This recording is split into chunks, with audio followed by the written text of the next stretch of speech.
Welcome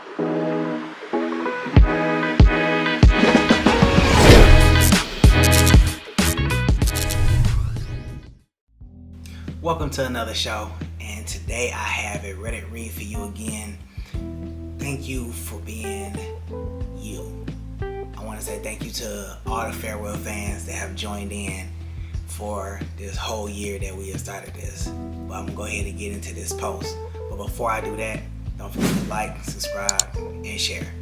So we got a post today, and this guy is talking about his father. And his father is 66 years old. And he feels a little distant from his father.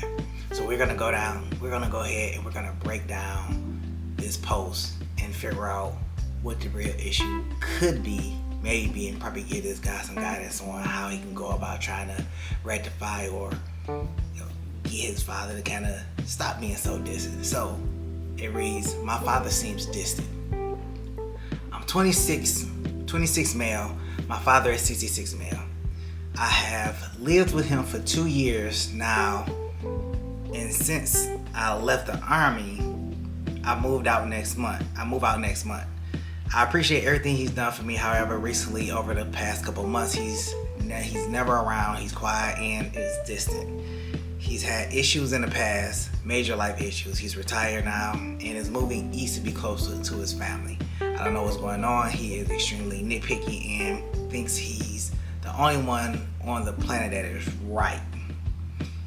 Only he has the right answers and doesn't care what anyone else says. He nitpicks what I do, even though I've been working nonstop, making more money than I've ever made, providing for my daughter. I don't know what is happening. He seems to have more fun with my sister than me. He never wants to hang when I ask him to hang. He only wants to hang when he asks me. I don't know what's going on with him. What should I do? Interesting. All right.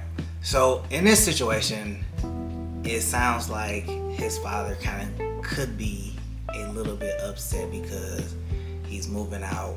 Maybe some things that happened within those 2 years. The thing about fathers is that, especially those that come from like the baby boomer generation, he's 66. So it could be the baby boomer generation or whatnot. But they feel like that they've done so much by you, and the fact that he's probably moving out and he's doing stuff with his life that he has no gratitude for what his dad did. And then let's really look at it from this standpoint. The son may not have told the dad how much he has appreciated. Maybe he wasn't vocalized enough about how he felt or his emotions to it, and maybe the father is feeling distant because his son is leaving. That could be another thing right there. This could be his way of showing that he's going to miss his son because he's not going to be around, and he probably enjoyed the 2 years that he was with him, but don't know how to express or say it. So that's another way to look at it. But let's go through the post and let's see if we can just break it down a little bit more. Okay, so he lived with his father for 2 years now, and since have left for the army. So it sounds like he was in the army, and then he came and lived with his dad for 2 years, and then he had moved out the next month, and he appreciated everything he has done for him. So you lived with your father for 2 months, and then since you had left the army, okay, so you was in the army for a little bit. Then you went and lived with your father. You stayed with him for 2 years. So my question is what happened during those 2 years? Like, were there good times? Were there bad times? Where it's a little bit rocky? Did y'all have like an extreme bonding moment? Because here's the thing: when you're in the same place as somebody else and they're enjoying their time with you, they're enjoying what y'all are doing, then what that means is, you develop that bond. So quick story. So when me and my dad finally got back together and we started spending a lot of time together, some of the things that we had to catch up on, he was a little frustrated with, but he couldn't necessarily do anything about it. But for the first few years of us catching up and bonding, we grew really, really close. Even now, so much as, we can have like conversations, we can have arguments, and we can grow past those things. And sometimes, our arguments can hurt each other's feelings because we're saying stuff to each other, not to hurt each other's feelings, but sometimes we're saying things that is a realization to the other person that could have them look at themselves a little bit differently and kind of feel like, well, dang, that it was true, it was real, but it was a self-awareness for the other person, and it kind of hurts, and then they're kind of like upset about it. So that happens. So then you have those situations where you have a bond, or you build a better bond than what you had over the previous years, and then once that person leaves, then you're kind of just left like, okay, well, what am I going to do now? This isn't great for me, because I started to build this bond and I was actually enjoying myself and being very happy and acceptable of having my son around and being there. It's like your kid leaving the house for the first time because you've been around them for so long. Now to think of the days where they're not going to be in the house, then it calls into question other things in your life. Like, what do your morning routine look like when your kid's not running, trying to go to school, or racing to get to work, moving the cars around in case their car's parked in the driveway, the conversations that you hear, or them leaving their plates and food around, or just an additional helping hand in the house.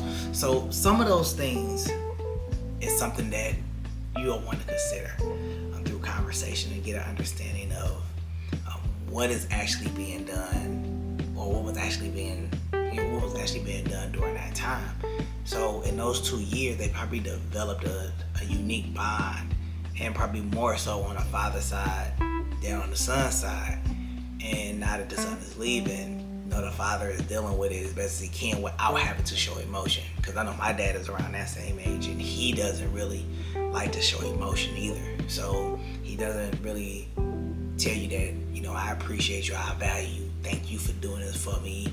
There's limited or lack thereof of gratitude sometimes when you have that child and they're doing stuff for you, or you doing stuff for them, and it's hard for them to kind of express those feelings. Like, it's almost like, even when you say you love me, it's almost like he gritting his teeth trying to say it, and it's not that he doesn't mean it, it's just the generation and background that he came from that he just doesn't express. We gotta understand that everybody comes from a different type of background, whether they come from a big family or they come from a small family.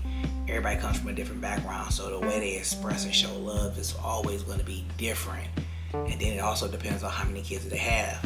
Of course, he's going to be a little bit softer on his girls because they're not going to be able. He has an example to say, he has a precedence to set when it comes to dealing with his girls, and this is where we come in with the double standards, because we're looking at how he's treating his daughters versus how he's treating his son. And could he just be honest with his son? He could, but it could make him look soft. It could make him feel weak. It could make him feel vulnerable, and he may not want to feel vulnerable because, again, the generation and the lifestyle, the background that he has come from could limit him from doing that and make it hard for him to express. Now, he'll be open and probably vulnerable with his daughters, but he probably won't do it with his son, and it's such a shame that it won't happen and he won't open up. But this is a path that he's going to have to walk down and figure out for himself. But I have an idea on how he can kind of crack that egg open, kind of loosen him up a little bit.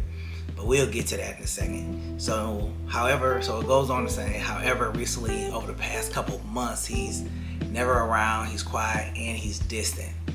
He had some issues in the past, major life issues. He's retired now and is moving east to be close to his family. Okay, so if we look at that, I don't think the issues in the past or the major life issues is a big thing. I mean, it really doesn't go into what that's actually about. I wish it did go a little bit more into what that was about, but it really doesn't. I don't know what major life issues could be, because that could be anything. That could be cancer, that could be leukemia, that could be dementia, that could be Alzheimer's. And it says that he's retired, but it doesn't say what he's retired from.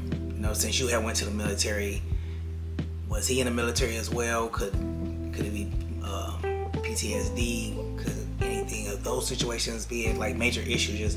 That's very vague, and it kind of opens up the door for a lot of assumptions at that point in time and kind of guessing. But then we also look at recently over the past couple of months, he's never been around and he's been quiet, he's been distant. It's probably because you're leaving. And you say he's moving east to go be with his family. Is that his choice, or is that everybody else's choice because nobody's in the household and these major life issues are more prominent? Like, is it diabetes or anything? So it's things like that. With those two connections right there, we're talking about he's being distant. He has some major life issues, and he's moving east. So is he moving east because it's his choice, or is he moving east because it's the best choice for him because nobody else is in the household? You have moved there for 2 years. Why did you move there for 2 years? Was it because of the major issues that was going on and he needed a little bit more of a hand there to help him out and to help him get around? Or like, what was the actual reasoning for you going there? I know you had left the army to go there, but was there a more specific reason that is tied to the life issues that he having and issues in his past that he's had that's kind of affecting him today, and it's the reason why you had to go and assist? So that's something to consider right there, right? So if we go on, you say you don't know what's going on. He's been extremely nitpicky and thinks that he's the only one on this planet that is right. So what is he nitpicky about, and what constitutes him being right?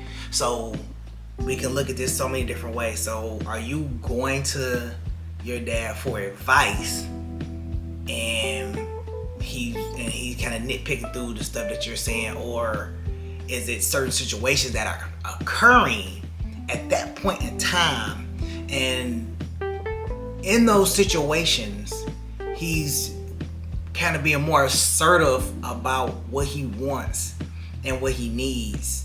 So let's take the situation where he's moving east, and if he's moving to a particular house, he's kind of picking and choosing where he want to live, or if it's assisted living, or if it's an apartment, he's picking and choosing like certain features and amenities that he wants at that particular location, and it has to be his way. And if it's not his way, then it's the highway. And it could be like the smallest minute type of thing, but if it's not his way, he's just not doing it at all. It's that the type of nitpicking that you're talking about? Because if he's nitpicking over everything, then it could be the fact that he doesn't want to go and he's being forced to go. So he's trying to find little situations and things that are there that he can kind of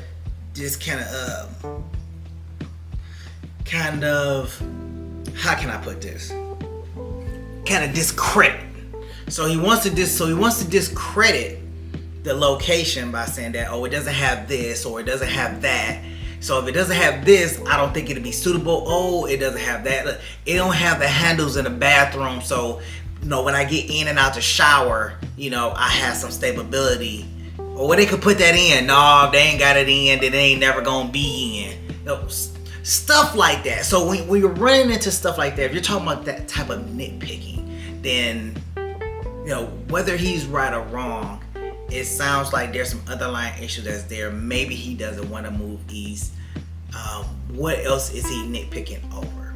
What other big things that he's nitpicking over? So let's go through it. So only he has the right answers and doesn't care what anyone else says. Okay, it's with that line. It really sounds like he's just being an old person. Old people just feel like they right. They have lived their life so long that nobody can tell them anything. They're right. They're always going to be right. And there's nothing you can do about it. Like that's kind of like the mentality, mindset sometimes of like old people. My grandma, she was kind of the same way.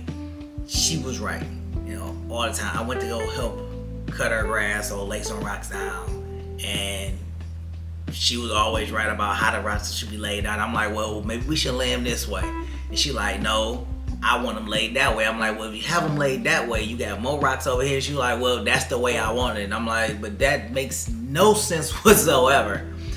When they came to cutting her grass, I'm like, Grandma, I can come and cut your grass. Well, I pay somebody to cut my grass. I'm like, well, you can save $40 if I come and cut your grass. No, I'm going to just have the other guy cut my grass because, and I'm like, you know, I have the time to come and cut your, I can cut your grass before I go to work. You don't have a lot of grass. Like her grass was maybe like 15 steps from one end to the other. Not a lot of grass. I mean, maybe less than that. She didn't have a lot of grass. So I'm trying to help her out and cut her grass, but she felt like paying was the right thing to do, and she was gonna get expert quality grass or whatever like that cut, I guess. I mean, whatever.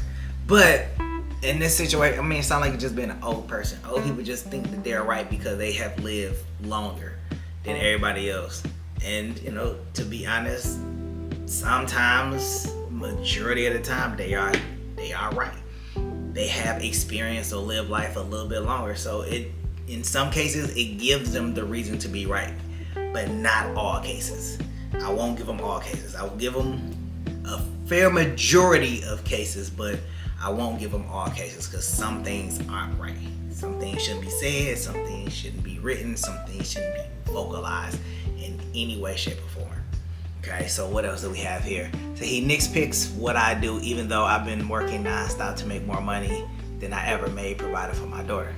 Okay, so he nitpicks at what you do, even though you've been working nonstop making more money. I mean, well, what is he nitpicking at? Is he nitpicking on the fact that you are working too much and you're missing out on life? You're working too much because you're missing out on your daughter's life? You're working too much and you're tiring yourself out, or something that happened where you may fell asleep behind the wheel, you fell asleep in the car, or you came in and fell asleep. My advice to you is working is great, but it's not the end all be all. Yes, it's providing for your daughter, but one of the most essential and valuable things that your kids are going to appreciate you for is the time that you were there to spend time with them. Without that, it is a hard sell to say that you've been there as a father if all you did was work and never put the time in. Now, I'm telling you this from experience. I put the work in, but I also made time. I have been lucky enough to be able to make time with my son, but also I have been lucky enough to work a job where I was able to allow my son to come and be up there with me for the time that I worked there, and it wasn't an issue. So that was always good. But I say this to you, you can work as many hours you want to.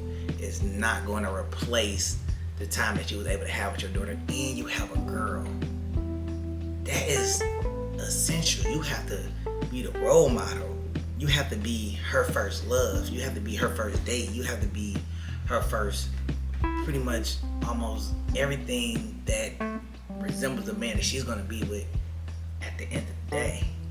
Because if the man that she bees with doesn't meet the caliber of what you stand for, then she's going to end up with a joker. So I don't know what your dad is nitpicking about, but saying that you are working non-stop to provide for your daughter, I don't know how old your daughter is, but that's not going to give you the time back that you're missing out on her life.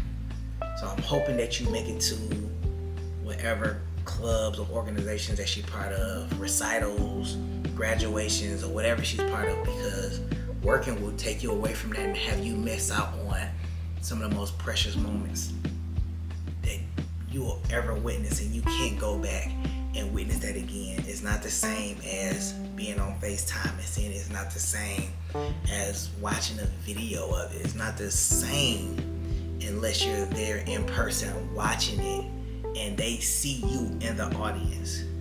I have been there for every event that my son had attended. Every time he walked across the stage or had to get up on stage, I was there. Every organization that he had to be to and meeting that he had to go to on a weekend, I was there. And the reason why I was there because I knew that even though I worked and put in time, I wanted to support his dreams and his activities and his hobbies. And if I can be there for those, that's the least I can do.